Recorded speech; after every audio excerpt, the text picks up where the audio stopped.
Hey folks, Wednesday, 5th of October 2022, and we've seen really a miss across the board on European PMIs, with US PMIs to come later on today at the 3 o'clock marker, and then DOE at half three. So OPEC meeting is going to dominate the rest of this morning, and we that is starting at 11 a.m.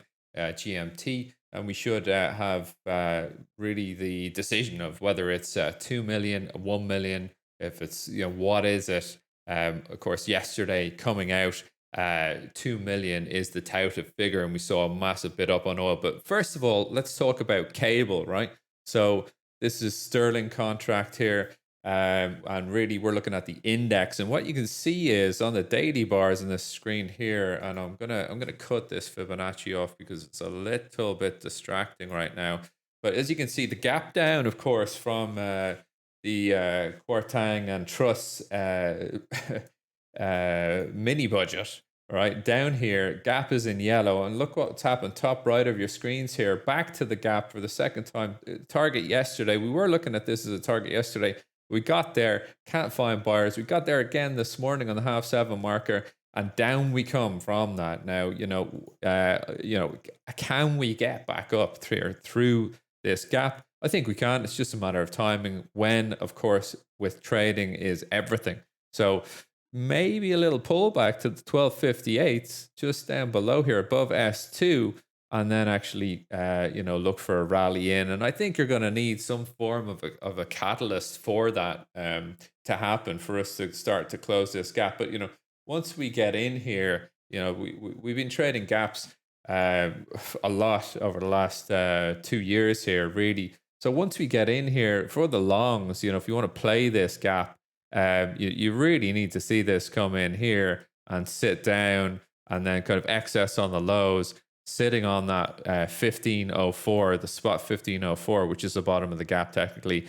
And then, look for the longs and tearing out at 16, 19, 1696s, so on and so forth. And the top of the gap up there, 1817s, spot 1817s. Okay, that's cable out of the way. Not a personal favorite for trading, really, but let's look over on oil, and then we'll have a look at the equities picture in the US. Now, here is oil. We're bid up into this little area here, right? I mean, the reason why I've got this area in sort of pinky red here is because really, well, actually, we can kind of cut a lot of this stuff here as well, just to kind of keep the charts nice and tidy. But as you can see, this little pink area from the low of the week, or the day, actually, the 14th of July. And really, I just had this on here because I was really interested in a lot of this excess here into this area, right, of around 87 handle, And as you can see, there's a lot of excess. So I really took it from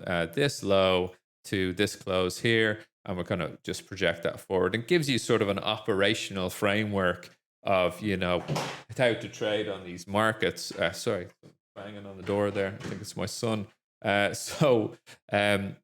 Really, I think oil's a little bit weak here, but we are going to get that 2 mil, or we're going to get confirmation of the 2 mil or not, probably by about 2 o'clock on the open for oil on the pit. So into then US equities. Well, something that's been driving this morning has been the bund to the downside, because the bund is affecting the DAX, which is affecting the US markets at this time of day.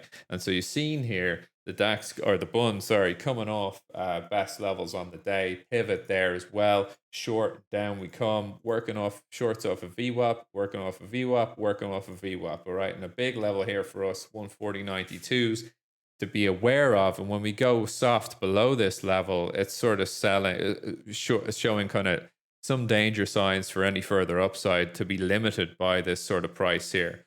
So, with that selling down in the bund this morning, quite easy to stay with shorts on equities. And of course, we are down at negative 0.7 on SPOOs. We were down negative 0.9, and DAX negative 0.5 so far, and we were down about negative 0.8 there. So, we're just retracing a lot of that now, a lot of those losses.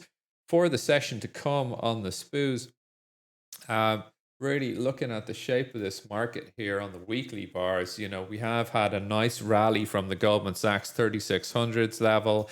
Looks like the target for the push will be 38.29s on the upside. But then when we get up there, I want you to pay attention to all this excess that we had on these weeks, 1, 2, 3 weeks here below that 38.29. So, do be aware of that as we're trading through. Just let me switch back to that chart there now for a second. Yeah, so just be aware that there's a lot of excess pushing from when we were above, excess pushing below, and ultimately going up. Now we're on the other side of the tape here of that level.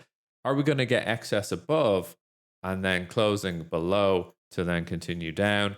I think it's the latter. I think all this talk of Fed pivot, I think it's insane. I don't think they're going to pivot just on some soft PMIs. ISMs, let's see. But the big one, NFP this Friday. All right, that's it for me for another pre-US session. Please do click the link and subscribe to the YouTube channel. And listen, be careful out there. NFP this Friday. Keep the powder dry. All right. Have a good session. Cheers.